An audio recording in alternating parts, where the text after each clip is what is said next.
Hey there, I am D. Well, you all know this day was coming. One of these days somebody would have to pick up this book and do a review about it.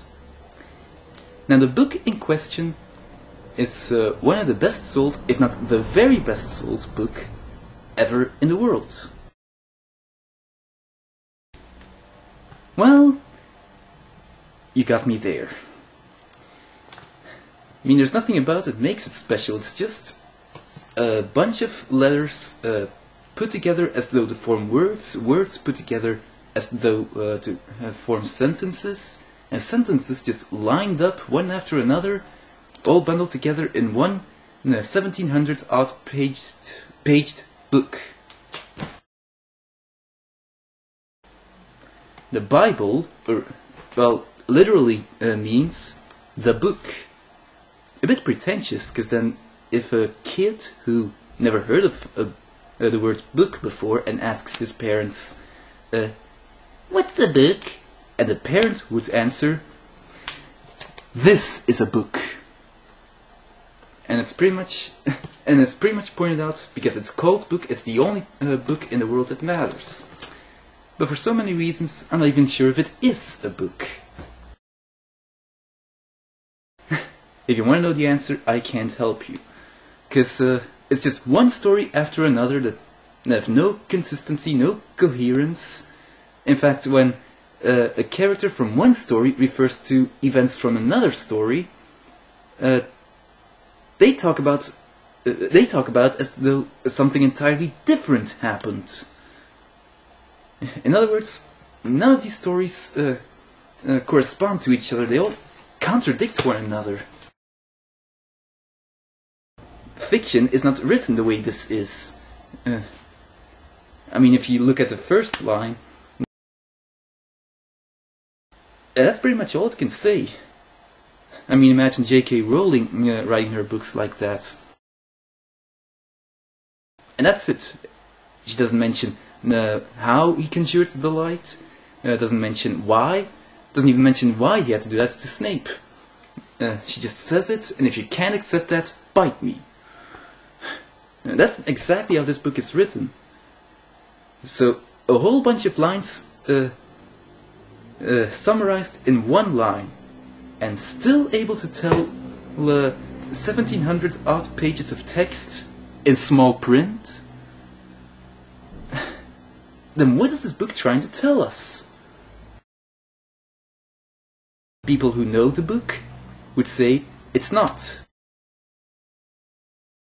According to a religious educator I once knew, she'd say no. Maybe. Because allegedly whatever's mentioned in the Bible is supposed to tell you how you should live. Yeah, there are many books that do that, but the only difference between those books and the Bible is at least those other books tell you why you have to live that way. The Bible doesn't do that. It tells you you must not lie, and you just have to accept it. It doesn't say why lying is bad. It doesn't even say when lying can be good. It just says you can't do that, and either accept that or go to hell. So okay, not a guide. In fact, sounds a lot more like propaganda if you ask me. But again, then those who know the book would come forth and say, it's not propaganda. I'd ask them why, and they'd say, because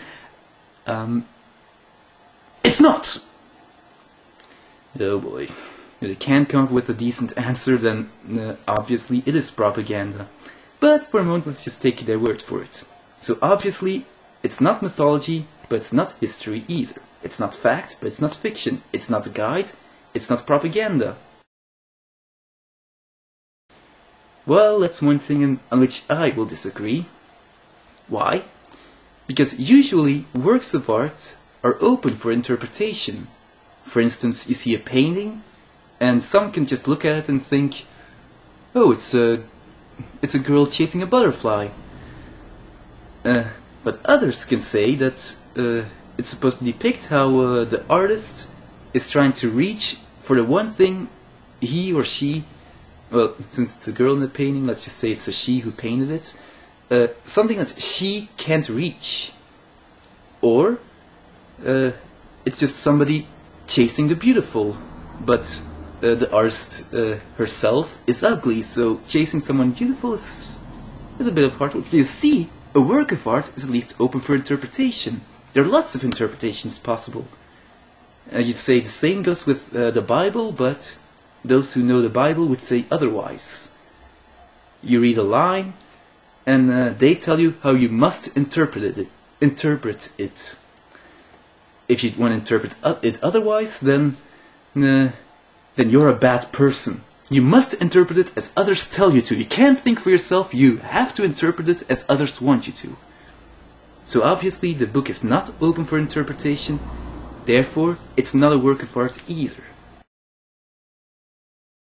You know, there are quite a few critics all over the internet, and when they review something that is so bad they can't stay professional and start calling it a worthless piece of crap. Now, in case of this book, however, as I said, it's not fact, but it's not fiction. It's not mythology, but it's not history. It's not propaganda, but it's not a guide either. It's not even a work of art. And also, bearing in mind that many people happen to own a copy, but never actually read it, well, that means this thing's not even supposed to be read.